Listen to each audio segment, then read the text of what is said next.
Well, hello, good morning to you. And I am coming from 403 kilometers north of Ho Chi Minh to a place called Nha Trang, Nhatrang. Now, what my thought process was is to get out of the city. Ho Chi Minh, yeah, okay, it was good, but it was very smoggy. The air pollution was quite bad. So a little bit more coastal, and I'm going to plan in the next couple of days to just move up the coast for a little bit before I head back down to Ho Chi Minh and back to the Philippines. Okay, before we get into this, share the love. Why not subscribe to the channel, ding-a-ling that bell, and follow me for some more great content. So as you can see this morning, I'll swing the camera around, sea's a little bit choppy. Okay, a huge, long coastal beach. Much development going on. And yeah, lots of people out and about. So I think by doing a little bit of research, the Trang's very famous for well, I don't know what it's famous for, but it's definitely a lot more spacious. And I think community-wise, a lot of Chinese people, a lot of Russians, but I've yet to explore that. And I've yet to take a look into what Nha Trang has to offer. So I came up on a sleeper bus last night, which was an experience in itself, really good, reclined beds, and about 10 hours, a couple of issues or whatever. Today we're going to talk about growth, okay? Personal growth. All falls under the category of you. And I think the importance in understanding growth is it's not something that will happen when you, if I, normally linked to money. When I get some more money, when I do this, when I do that, I think you've got to understand part of the growth process is understanding that you're either growing or you're standing still. And in order to be able to grow, you need to move. And moving exercises the brain. A couple of dramas I faced this morning, even something that was so simple in the West, caused me so much pain this morning. And that's moving money around, which is normally a seamless thing that I do every month, moving money around. But because I'm away from the Philippines, and I don't know, you know, they just put so many constraints and controlling mechanisms in place. The one-time passcode didn't come through. You know, is it a data error? Is it? And then the only way that you can resolve the issue is by going into the branch and then trying to communicate with, you know, people that fundamentally don't listen. They're not listening to the customer. They're not listening to the problem. They want to read off the script. And this is happens in many industries and many times throughout your life is people are just, things do anything in order to stifle your growth, right? So it's something you've got to combat it. And I think, you know, analogy is if you stand where, like I am on a beach, 2 feet flat and firm on the floor, and you haven't got that many plans around you because, you know, plans add pressure to you. You know, I'm here for 3 days. I know I'm going to be moving and I'll spend 2 days relaxing, exploring or whatever. And then I'll sort of sit down for an hour and start to plan my next move and allow the brain to grow and, you know, absorb that vision of where I want to go, etc.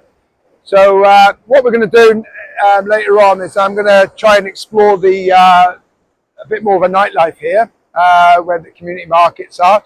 But, you know, just have a think for it. What does growth mean to you today? What does it mean? Where are you growing? What direction? Now, you know, thankfully, we're all different. And if you're at the bottom of the barrel, which we've all been at some point in our life, unless you're super fortunate and you are on this earth with no problems, then, you know, maybe you're just throwing money at a problem, but then problems keep coming back. So growth is about developing the mind, developing the who are you, and developing it without the materialistic stuff around you. So how do you grow is the challenge. How do you grow without money? right? Well, you've got to strip back. You've got to get to a place and a point where you're just you within yourself. And again, I'm not a spiritualist in the shape or form. I'm not going to go all woo-woo on you. But actually, there's a point in your life where this will make you think. There's got to be something out there that's sort of helping me. And I think when you strip out all the crap that you gather along the way, and then it gives your brain time to grow a little bit, and then you start to think, right, I want to go and have fun today. And normally, but if only I, well, that can't come into it. So for me, at my developing age of 55, fun doesn't mean, I'm going to go and jump out of an airplane or something like that. Fun just means get out, breathing in that fresh air, and then go and do some exploring. Of course, consuming coffee along the way. Okay, I'm going to end it here for now. I'm going to go and do a few things. I've just had an amazing lobster from a street vendor. I'll put the pictures up here. And that will be my breakfast for today. And I've had a coffee. And I'm going to go and find another coffee shop and try and explore where all the happenings are going on. But predominantly in places like this, from a little bit of research, it comes more to life at night time. Okay, so we'll do a bit of an evening video and try and have a look at a few things. I've got a couple of problems to resolve this morning. Trying to sort this issue out, this money issue out, to take some time on my own. But I thought I'd just update you as to where I am and what we're doing. Like I said, I'd like to bring you along on my journey and add some comments below. And I'll speak to you real soon. I'm out tonight still in the train and this evening. And as you can see, the place is totally illuminated. And to be quite honest with you, I've not struggled, but I've kind of ventured out and looked for the kind of nighttime active area, if you like. And I think really what we do is we compare things to other places that we've been to. So there's not exactly, I know a lot of places in Southeast Asia are famous for walking streets, and definitely when I was in Ho Chi Minh, there was a kind of walking street, a busy bar area, not my scene, but that's it. So we've come up the beachfront now, and I wouldn't say disappointed, because it is what it is and you've got to absorb the culture. But there's a lot of beach type bar things, but everything seems to be unfinished, so you would have to explore. And I don't know whether it's again, I'm comparing a drinking culture much the same as what other cities would be. This is more open and freer, so you would my recommendation is you spend 3 days here, and if you try and get sort of beachfront, that'd be amazing. There's plenty of hotels. Look, I mean, it's fully rising up, developing. There's a lot of stuff going on. I'm more on the beachfront with a small quirky type hotel. And if I was to look at the ocean from there, I'm kind of the north end now. I went down the south this morning, and very windy tonight. It's the wind's come in, the sea's a little bit choppy. Lots of outside spaces. You can look at my ugly mug for a little bit.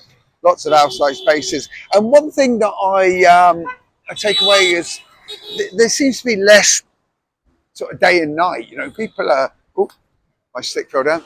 There seems to be, a lot of people out doing fitness, a lot of people out doing stretching, a lot of people out dancing and doing other things that probably in the West you would be, the way that the UK's going, you'd be locked up for it.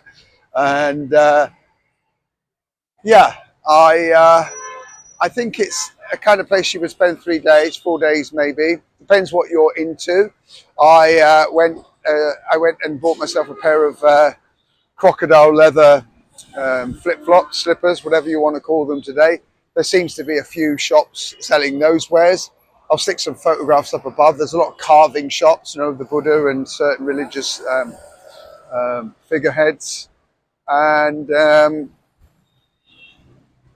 lot of, I'm trying to work out what it's famous for. So there's a lot of kind of bonsai trees and stuff like that. I'll just flip this camera around. And there's the ocean there.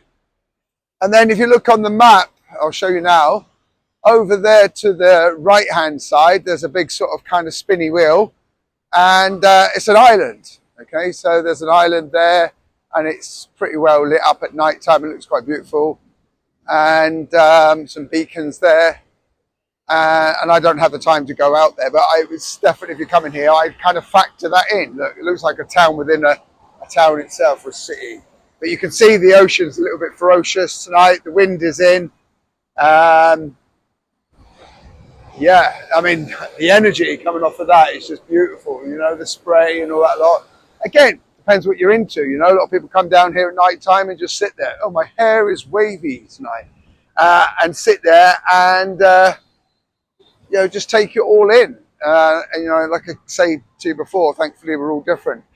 There was a big Russian community out this evening, a lot of people drinking, a little bit rowdy, just trying to navigate around them type of people. And I think it's predominantly, or has been, a Russian area, Russian, Chinese, and of course you get the Korean restaurants just popping up everywhere. So, yeah, so that's my kind of introduction to Nha Trang. And, you know, daytime on a beach, a bit of nighttime awareness. You need to go in and explore stuff. Obviously, Google Maps your friend. Go and look, see what you want to do. Okay, right, let's jump into Koffee Korner. In today's Koffee Korner, we speak about joy, justice, and journey. Let's get stuck in and started. Joy. Introduction. Joy is more than fleeting happiness. It's a deep, sustained sense of contentment and gratitude. By cultivating joy, we can transform our lives into ones filled with positivity and resilience, even in challenging times. Theoretical definition. Core meaning. Joy is an intense, lasting emotion of happiness, often tied to gratitude or love. Philosophical perspective. It is considered a state of being rather than a reaction to external events. Psychological insight. Joy activates the brain's reward centers, boosting mental and physical health. Spiritual context. Many traditions view joy as a connection to a higher purpose or divine presence. Personal impact. Joy enhances relationships, creativity, and overall life satisfaction. Practical application. Practice gratitude. Regularly acknowledge what you're thankful for. Engage in play.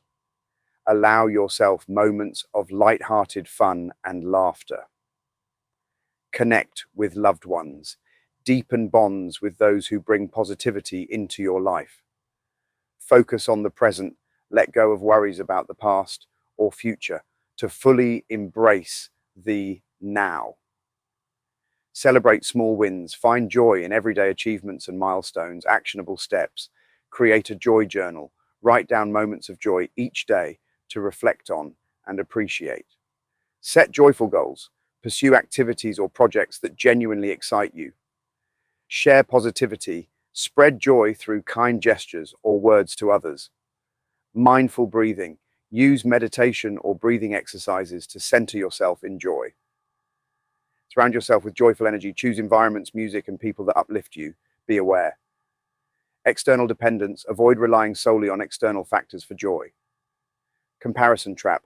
Focus on your joy rather than comparing it to others. Neglecting challenges. Balance joy with addressing life's difficulties responsibly. Overindulgence. Maintain moderation to ensure joy remains genuine and lasting. Ignoring inner work.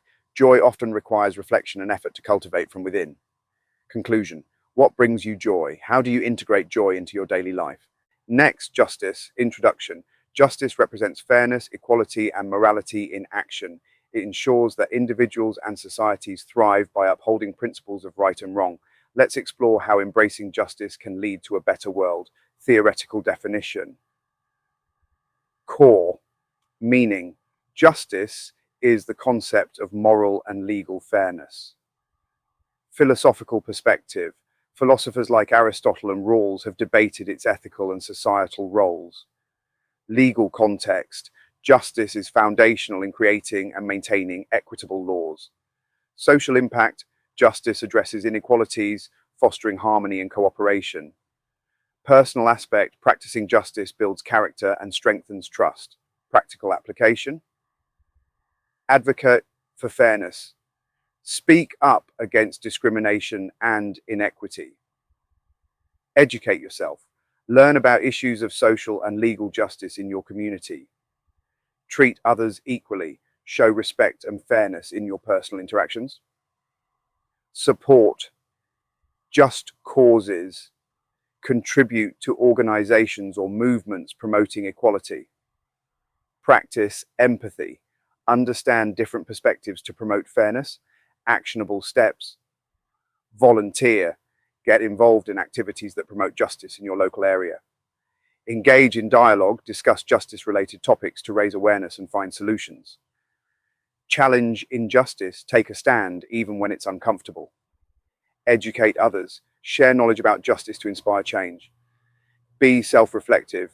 Evaluate your own biases and strive to act fairly. Be aware. Bias and prejudice. Recognize and challenge your own assumptions. Complexity of justice.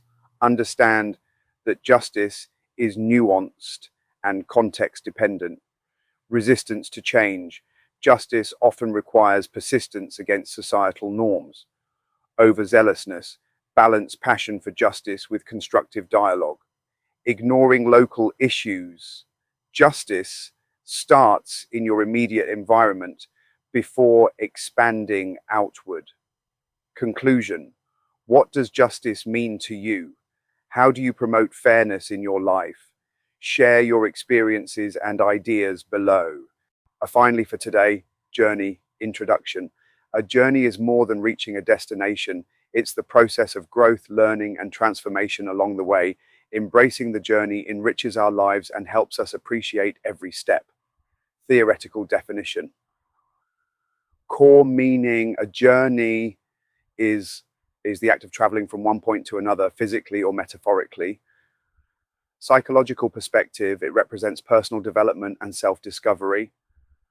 Cultural insight, across cultures, journeys symbolize adventure, struggle, and triumph.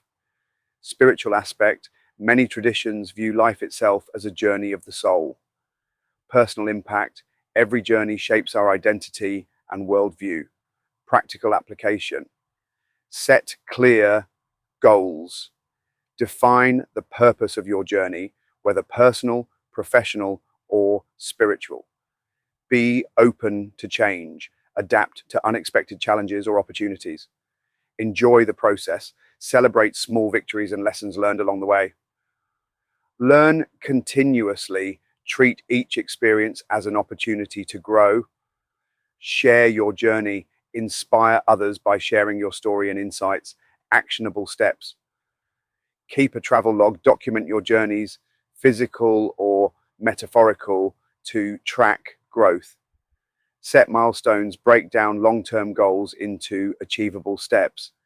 Seek mentors. Learn from those who've walked similar paths. Reflect on progress. Regularly review how far you've come and what you've learned. Stay curious. Approach each journey with wonder and openness. Be aware. Focusing only on the destination. Appreciate the process, not just the outcome. Fear of failure. Understand that setbacks are part of the journey. Comparison. Avoid measuring your journey against others. Burnout. Pace yourself to maintain energy and enthusiasm. Neglecting the present. Stay mindful and present during each step. Conclusion. What journey are you currently on? How is your path shaping you? What do you think about the words and terms we covered today? Share your experiences in the comments below so others can learn from your views. As always, all of this is work in progress, not perfection. I don't have all the answers and neither do you, but collectively we all learn and grow together. Okay, that's a wrap from Nha Trang, and I head up to Queen, however we say it, tomorrow morning. And I hope you've got something out of today. Take it that no matter what my views are on Nha Trang, you have to sort of experience it. A couple of days should do it. Be sure that you like and subscribe to the channel, and I'll speak to you real soon.